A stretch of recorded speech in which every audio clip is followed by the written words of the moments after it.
ये जर्नी प्यारे भाई इस तरह है कि मैं 2020 में बेरोज़गार था। मैंने मास्टर अपना मुकम्मल किया। 2 साल की अनथक मेहनत के बाद नाकामी गोद में आई, जॉब ना मिल सकी।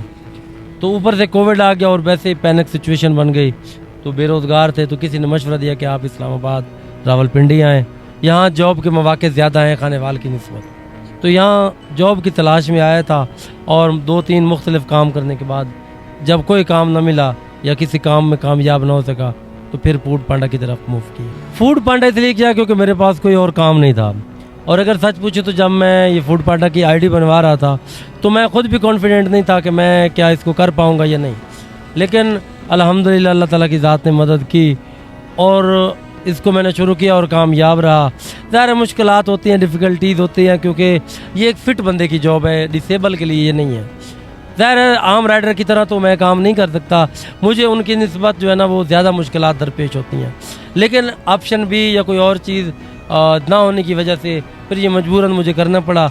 लेकिन आहिस्ता आहिस्ता जैसे इस काम की पेचीदगियों का अंदाज़ा हुआ तो अब जाके थोड़ा एडजस्ट हो गए।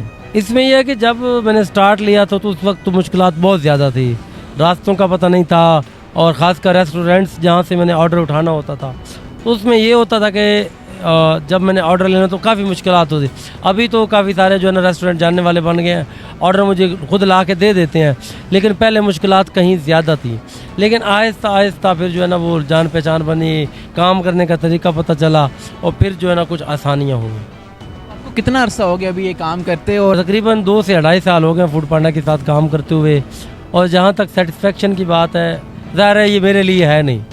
ये मैं इस काम को जितना भी अच्छे से अंजाम दे लूँ ये मेरे लिए नहीं है, मैं इसको नहीं कर सकता। लेकिन जैसे इंशाल्लाह कोई अच्छा या इसका नॉर्मल बदल कोई काम मिल जाएगा, ज़ाहिर है इसको छोड़ने का, क्योंकि अब गर्मी में तो ये बिल्कुल भी मुश्किल हो जाता है। ज़ाहिर है क्योंकि मैं ये रबड़ पहनता हूँ तो ये रबड़ जो है ना वो गर्म हो जाती है बहुत ज़्यादा। तो आपको पता है यहाँ तो मोटे कपड़े भी बंदा नहीं पहन सकता और ये ट्यूब पहनी हुई है। तो अल्हम्दुलिल्लाह बाकी रब की ज़ात है, वो घर का चूल्हा जला रही है और जो मेरे नसीब का, मेरे बच्चों का रिस्क है वो मुझे दे रही है अल्लाह की ज़ात।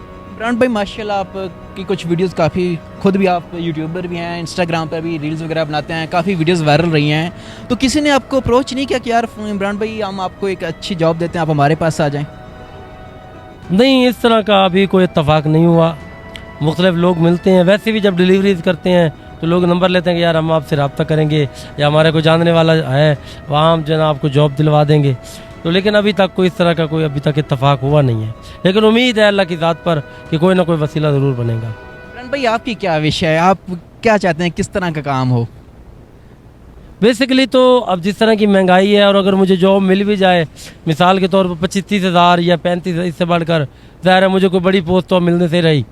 और 25-30 हज़ार में अब देखें महंगाई के दौर में क्या कुछ हो सकता है आप खुद जानते हैं। लेकिन अब कोशिश है कि कोई इस तरह का माइंडसेट बन गया कि अपना कारोबार करें जिसमें अपनापन हो और उसमें मेन चीज़ की आज़ादी होती है कि बंदा खुल के उसमें ग्रो बंदा जल्दी कर सकता है, ज़्यादा कर सकता है।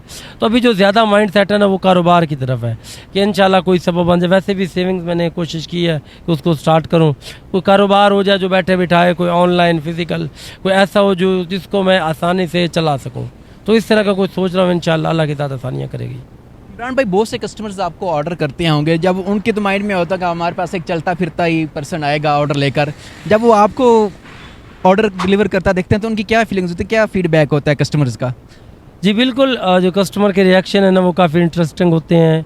जब ये देखता है कि यार एक जो हमें डिलीवर करने आया ऑर्डर वो एक डिसेबल पर्सन है, स्पेशल पर्सन है। और वो कभी कभी कहते हैं यार हम कुछ भी नहीं है, मतलब हम बड़े हट्टे कट्टे होके जो है ना वो काम चोरी करते हैं, काम नहीं करते, मेहनत नहीं करते।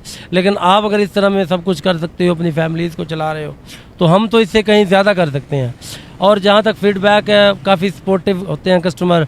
अल्हम्दुलिल्लाह आज तक कोई जो है ना वो ख़राब या कोई ऐसा दिल को दुख देने वाला कोई तजर्बा भी नहीं हुआ। जितने कस्टमर मिले हैं बहुत अच्छे मिले हैं, कोऑपरेटिव मिले हैं और जो हो सकता है कुछ ना कुछ मुझे सपोर्ट भी कर देते हैं।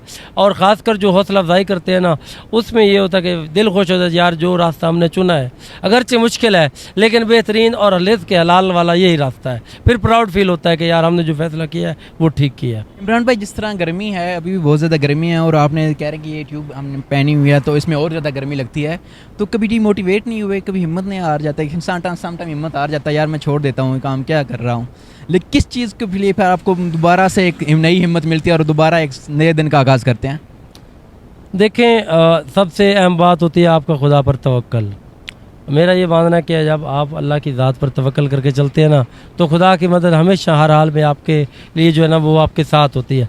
अल्लाह की मदद के बगैर हम कुछ भी नहीं होते। और मुश्किलात, गर्मी, ये सारी चीज़ होती हैं, ये हमारे काम की पेचीदगियाँ हैं। इनको करने के साथ ही हम चल सकते हैं। इनकी अगर इन तरफ देखने लग जाए तो फिर हम आगे नहीं बढ़ सकते। अल्हम्दुलिल्लाह यहाँ रहते हैं, फैमिली मेरी यहीं पे है, मेरे साथ है। वालिदैन गाँव में होते हैं, यहाँ किराए का घर है, बस खाना खा के सोते हैं। और यही सबसे बड़ी बात है, अल्लाह का जो किया हुआ रिज़्क़ का वादा ना वो पूरा हो रहा है। बाकी अल्हम्दुलिल्लाह।